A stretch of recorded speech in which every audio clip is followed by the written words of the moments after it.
বিপ্লবের ঝান্ডাধারী অনেককে দেখা যায়, বিপ্লবের দোকানদার, বিপ্লবের দোকান। অথচ এই 5ই আগস্টের পূর্বে এই বৈভর সংগঠন এবং এই সমস্ত ব্যক্তি, এদের খবর ছিল না। তো এটা আমাদের জন্য অশনি সংকেত যে বিপ্লবের ব্যানার নিয়ে নব্য বিপ্লবী দোকানদার দাঁড়িয়ে যাচ্ছে আর নতুন নতুন দোকান খুলছে। সাংবাদিক ভাইদেরকে বলতে চাই, সোশ্যাল মিডিয়ার অপারেটর, এখানে যারা ইউটিউব, ফেসবুক চ্যানেল অপারেট করেন, তাদেরকেও বলতে চাই, এইভাবে যদি আপনারাও বৈভর মানে বলতে গেলে কথাবার্তা অসংলগ্ন, স্বাভাবিক সুস্থতা আছে কিনা জানা নাই, এদের দেখে অনেকেই বোম ধরে আসিফ নজরুল ইউনুস স্যারের একটা ছবি লাগাইয়া, একটা থাম্বনেল লাগাইয়া একটা গরম হেডলাইন দিয়ে যে ইউনুসকে টেনে নামাতে হুমকি দিলেন অমক। একই করলেন আসিফ নজরুল, বললেন ছাত্র নেতা, যুব নেতা, অমক তমক। এই ধরনের এই যে চটকদার হেডলাইন করা, এটা তো একটু কমন সেন্সের বিষয় যে এইগুলো এইভাবে প্রচার করা উচিত না। এবং এই যে জুলাই গণ অভ্যুত্থানে পরে এই বিপ্লবের দোকানদাররা অমক সাংবাদিককে হুমকি দিচ্ছে, অমক হাউজে হুমকি দিচ্ছে যে আপনার হাউস ফ্যাসিবাদের দোসর, অমকে এই ছিল, আপনারা আমাদের নিউজ কভারেজ করেন না, আসেন, না হলে কিন্তু অমক হবে, তমক হবে। এবং কিছু বিশৃঙ্খলা হয়েছেও।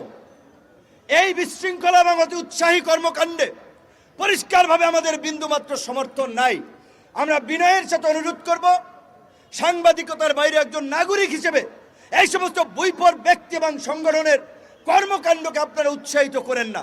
আমরা উপদেষ্টা হই নাই, সরকারে যাওয়ার জন্য আকুপাকু করি নাই, আমরা রাজনীতি করে নির্বাচিত জনপ্রতিনিধি হতে চাই।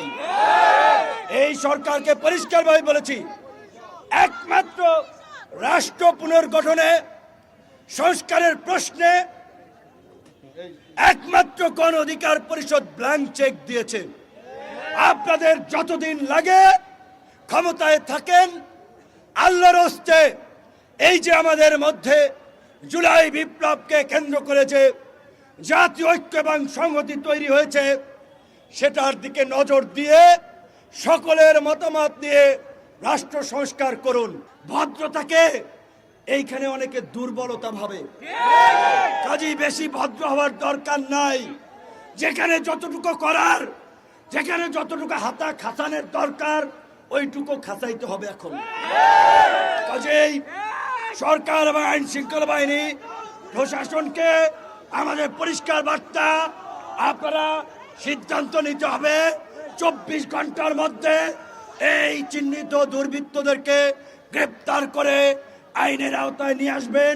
অথবা ওরা যদি ওই হসপিটালে আপনার ক্যান্টিনের বাণিজ্য করার জন্য ওইখানে থেকে নাটক করে মাটির নিচে পালায়, আমাদের নেতা কর্মীরা খুঁজে এনে এই শহীদ মিনারের উপযুক্ত বিচারের মুখোমুখি করবে।